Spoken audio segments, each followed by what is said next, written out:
to finally spark the creation of a clean energy economy.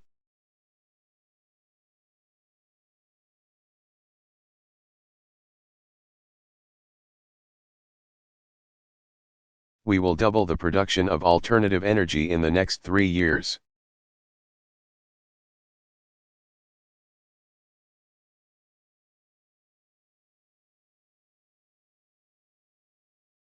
We will modernize more than 75% of federal buildings and improve the energy efficiency of 2 million American homes.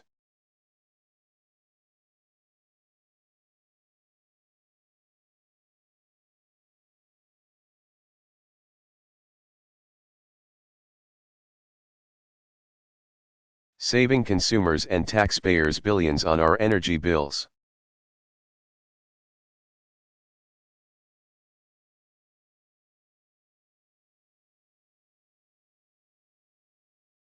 In the process, we will put Americans to work in new jobs that pay well and can't be outsourced.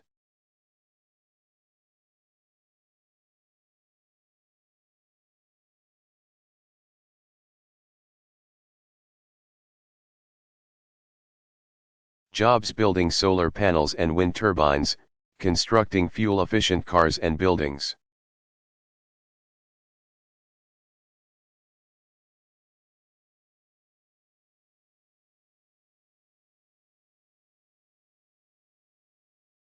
And developing the new energy technologies that will lead to even more jobs, more savings, and a cleaner, safer planet in the bargain.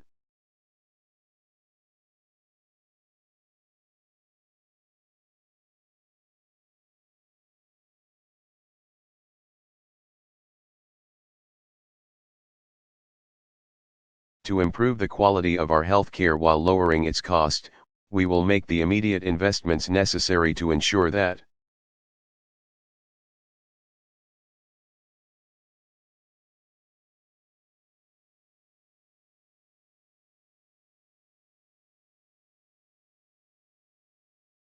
within 5 years, all of America's medical records are computerized.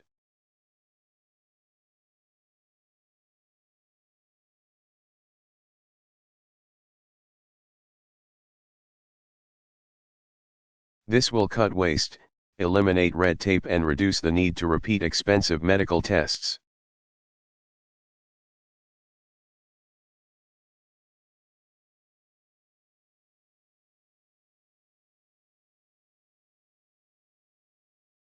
But it just won't save billions of dollars and thousands of jobs.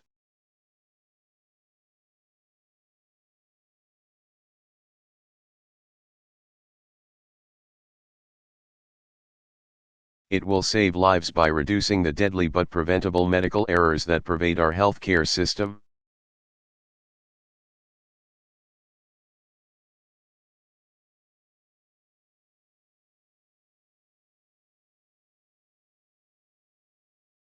To give our children the chance to live out their dreams in a world that's never been more competitive.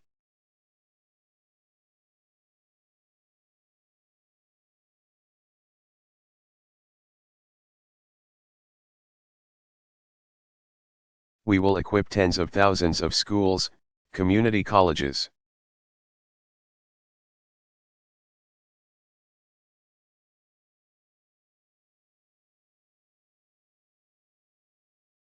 and public universities with 21st-century classrooms, labs, and libraries.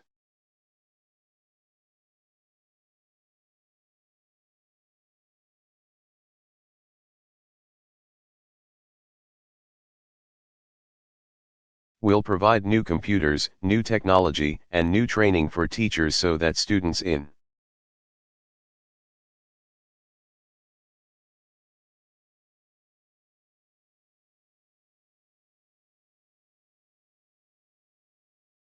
Chicago and Boston can compete with children in Beijing for the high-tech, high-wage jobs of the future.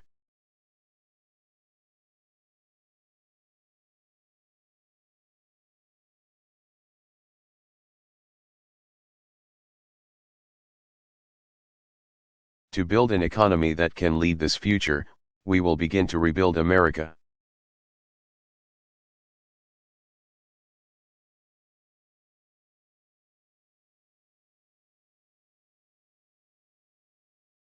Yes, we'll put people to work repairing crumbling roads, bridges.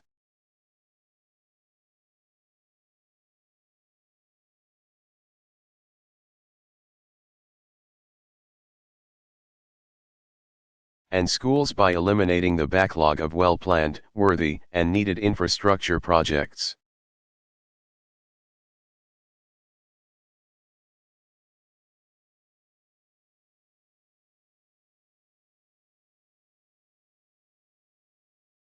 But we'll also do more to retrofit America for a global economy.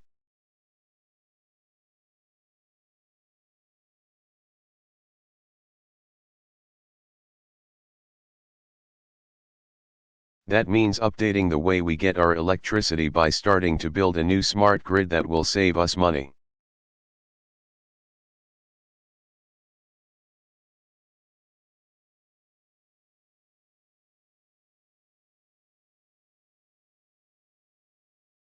Protect our power sources from blackout or attack.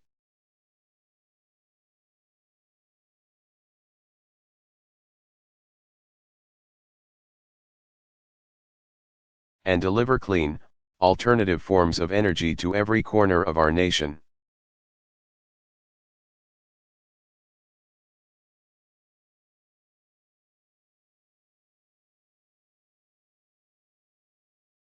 It means expanding broadband lines across America.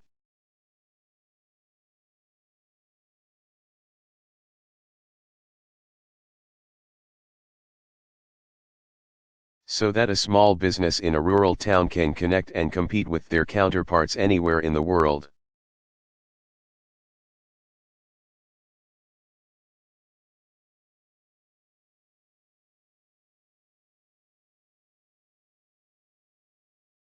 It means investing in the science, research, and technology that will lead to new medical breakthroughs.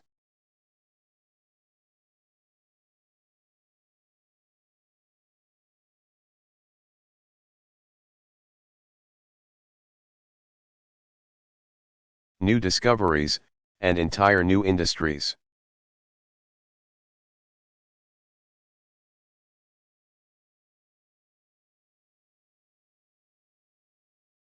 And finally, this recovery and reinvestment plan will provide immediate relief to states.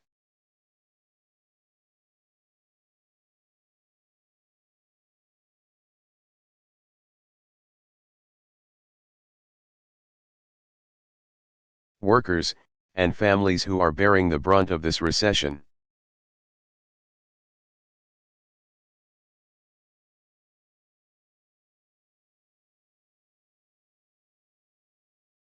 To get people spending again, 95% of working families will receive a $1,000 tax cut the first.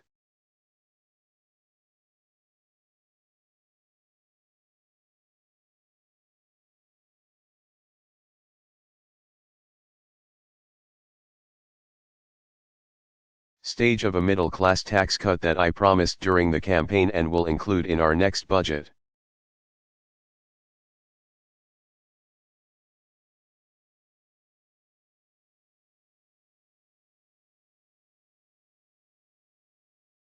To help Americans who have lost their jobs and can't find new ones.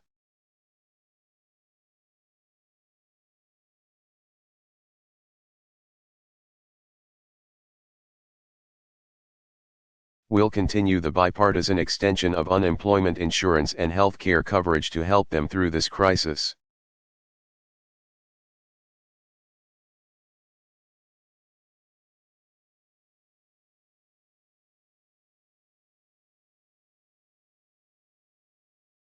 Government at every level will have to tighten its belt.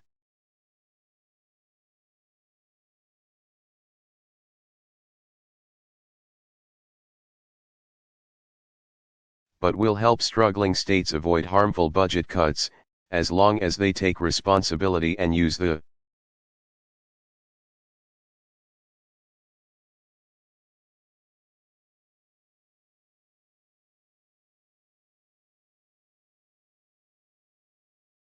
money to maintain essential services like police, fire, education, and health care.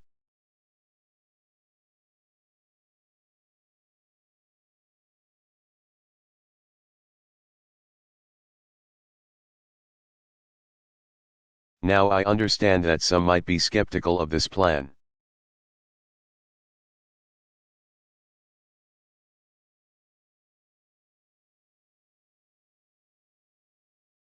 Our government has already spent a good deal of money.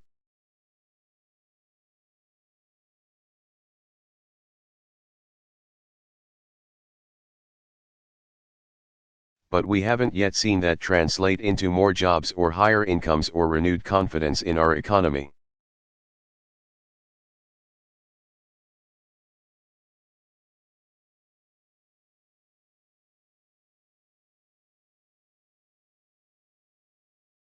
And that's why the American Recovery and Reinvestment Plan won't just throw money at our problems.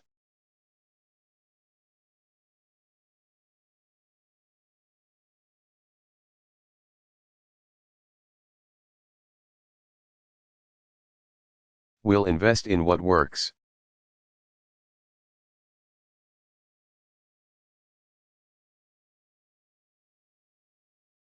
The true test of policies we'll pursue won't be whether they're Democratic or Republican ideas.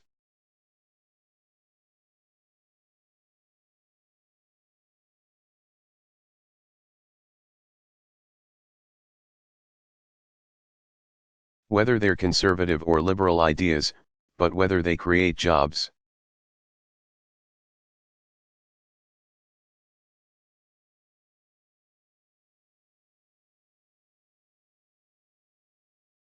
Grow our economy, and put the American dream within the reach of the American people.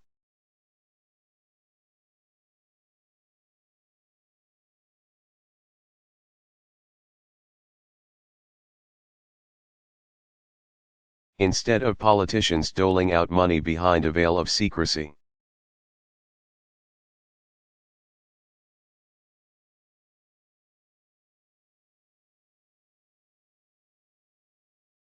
Decisions about where we invest will be made transparently, and informed by independent experts wherever possible.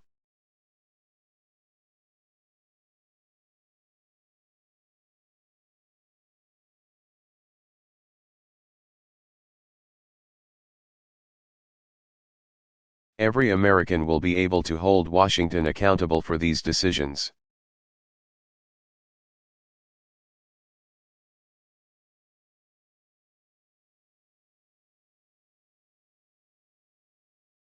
By going online to see how and where their taxpayer dollars are being spent.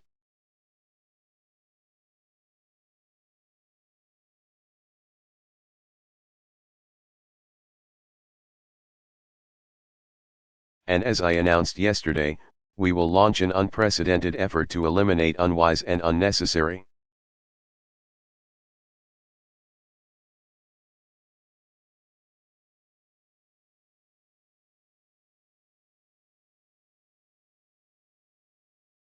spending that has never been more unaffordable for our nation and our children's future than it is right now.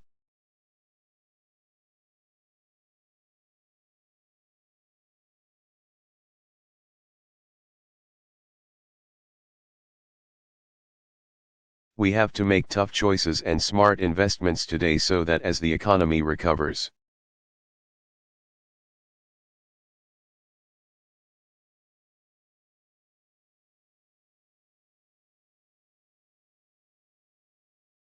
the deficits start coming down.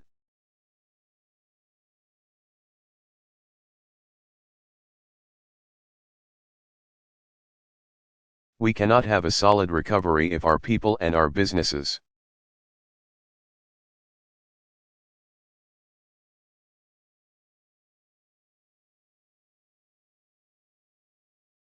don't have confidence that we're getting our fiscal house in order.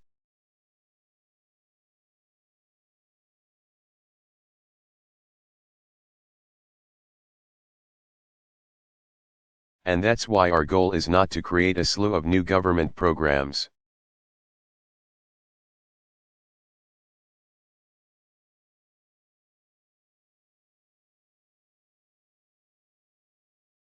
But a foundation for long-term economic growth.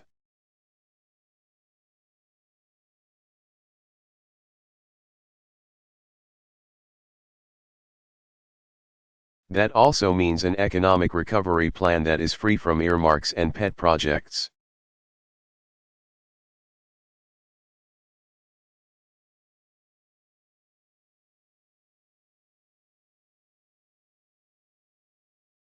I understand that every member of Congress has ideas about how to spend.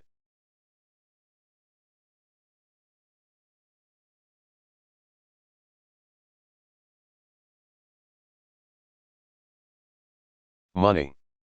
Many of these projects are worthy. They benefit local communities.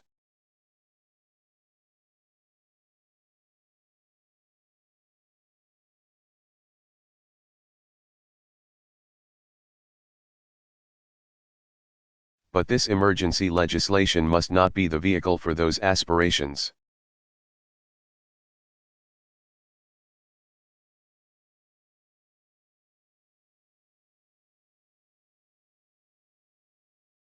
This must be a time when leaders in both parties put the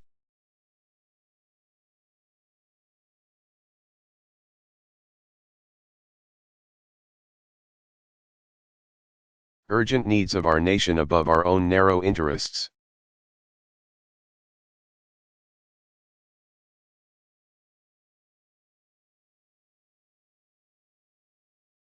Now, this recovery plan alone will not solve all the problems that led us into this crisis.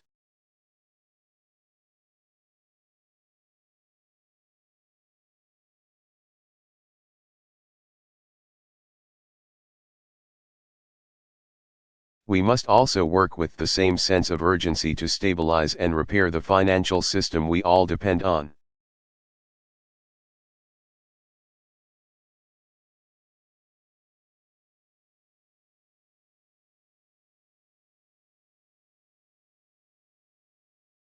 That means using our full arsenal of tools to get credit flowing again to families and businesses.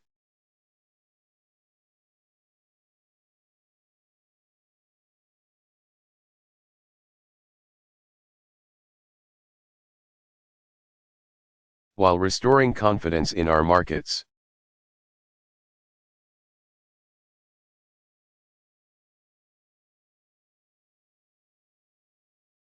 It means launching a sweeping effort to address the foreclosure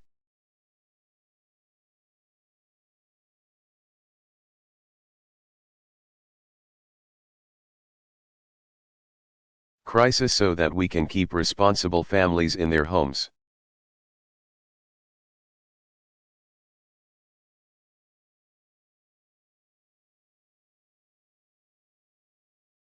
It means preventing the catastrophic failure of financial institutions whose collapse could endanger the entire economy.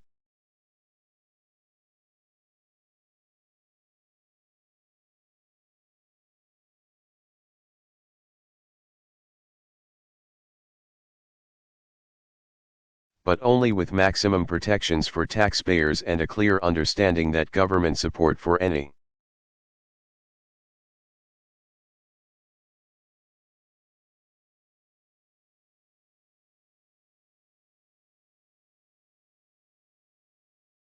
company is an extraordinary action that must come with significant restrictions on the firms that receive support.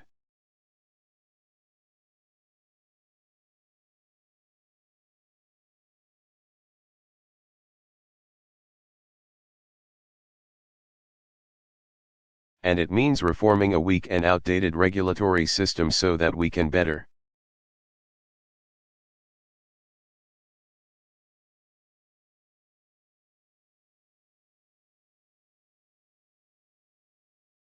withstand financial shocks and better protect consumers, investors,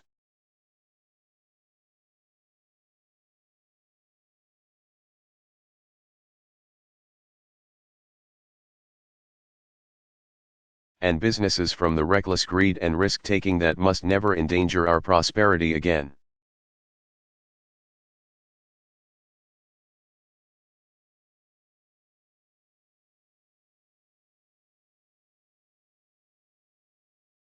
No longer can we allow Wall Street wrongdoers to slip through regulatory cracks.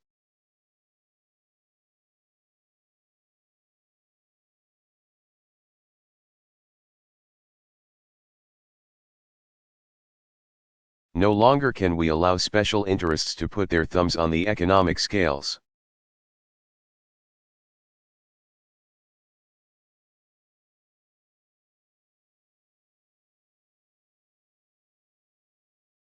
No longer can we allow the unscrupulous lending and borrowing that leads only to destructive cycles.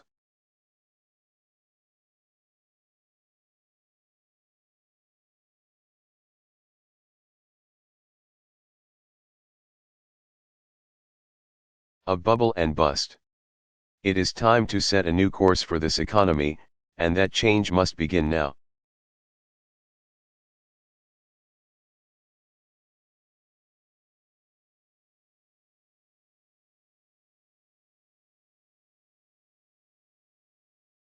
We should have an open and honest discussion about this recovery plan in the days ahead.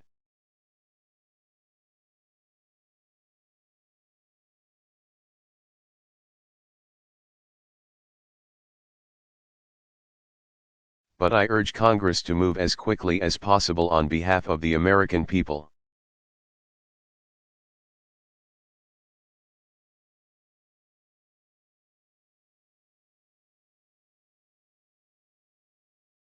For every day we wait or point fingers or drag our feet, more Americans will lose their jobs.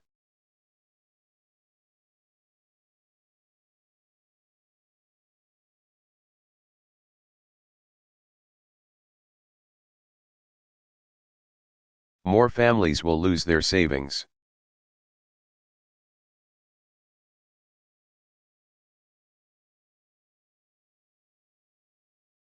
More dreams will be deferred and denied.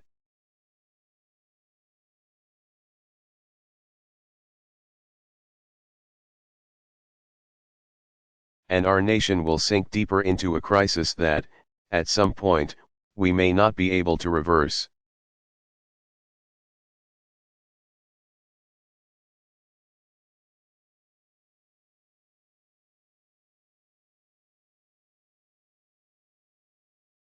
That is not the country I know.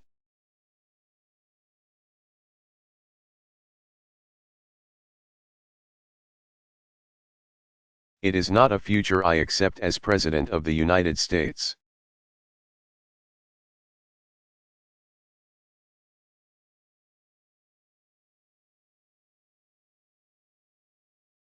A world that depends on the strength of our economy is now watching.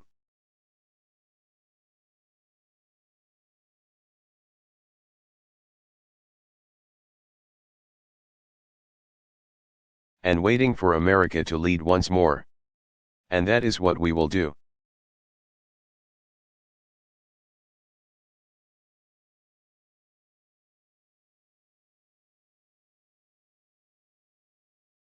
It will not come easy or happen overnight.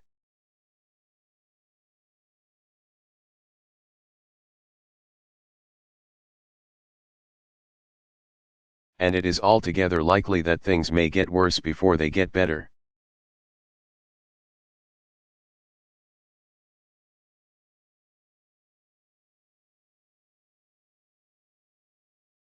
But that is all the more reason for Congress to act without delay.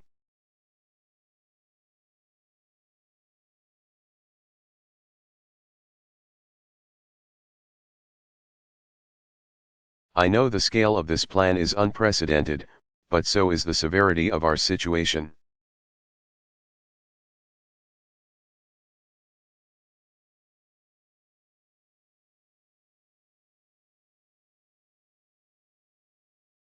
We have already tried the wait-and-see approach to our problems.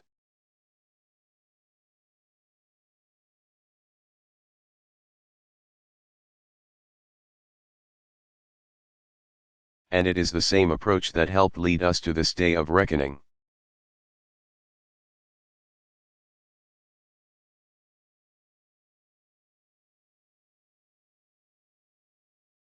And that is why the time has come to build a 21st century economy.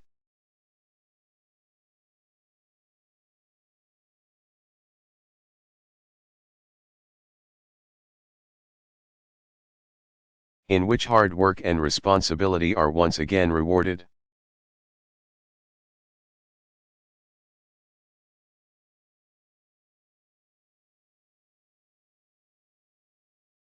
That's why I'm asking Congress to work with me and my team day and night.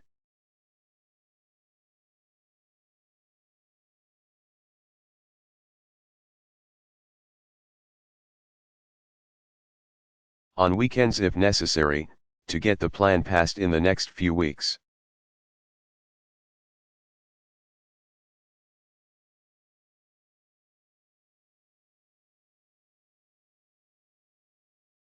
That's why I'm calling on all Americans, Democrats and Republicans and Independents to put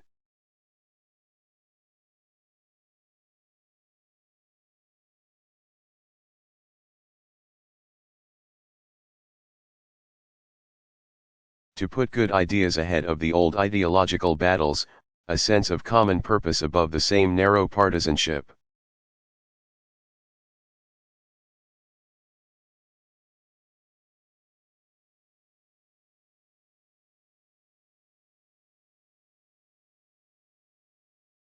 And insist that the first question each of us asks isn't, "What's good for me?"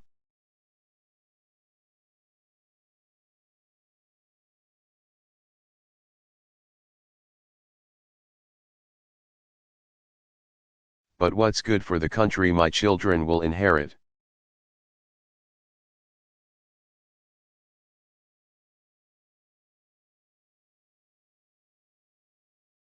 More than any program or policy, it is the spirit that will enable us to confront these challenges with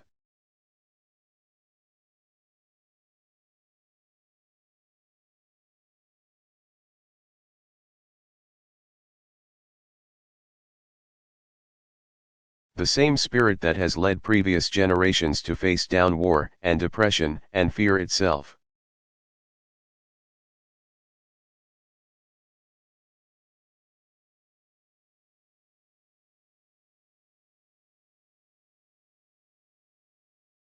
And if we do, if we are able to summon that spirit again, if we are able to look out for one another,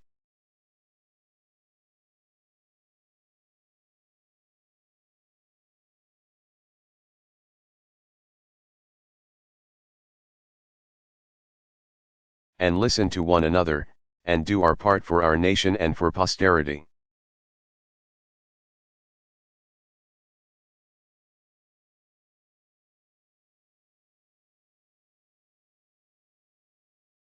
Then I have no doubt that years from now, we will look back on 2009 as one of those.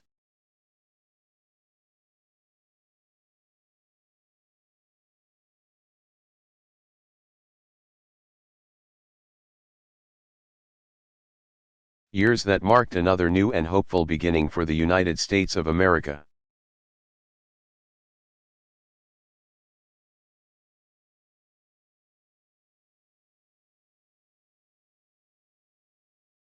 Thank you, God bless you, and may God bless America.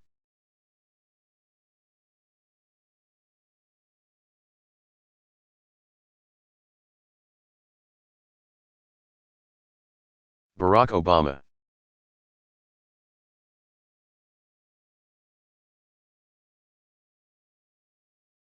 Address to the Ghanaian Parliament.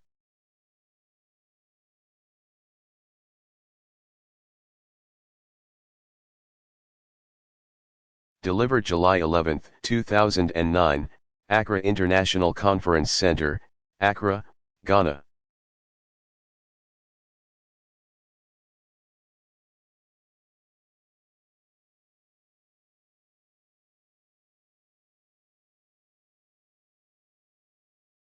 I like this.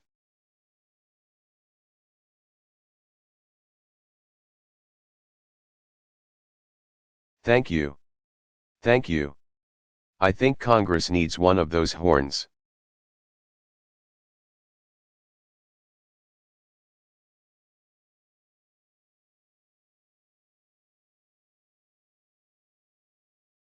That sounds pretty good. Sounds like Louis Armstrong back there.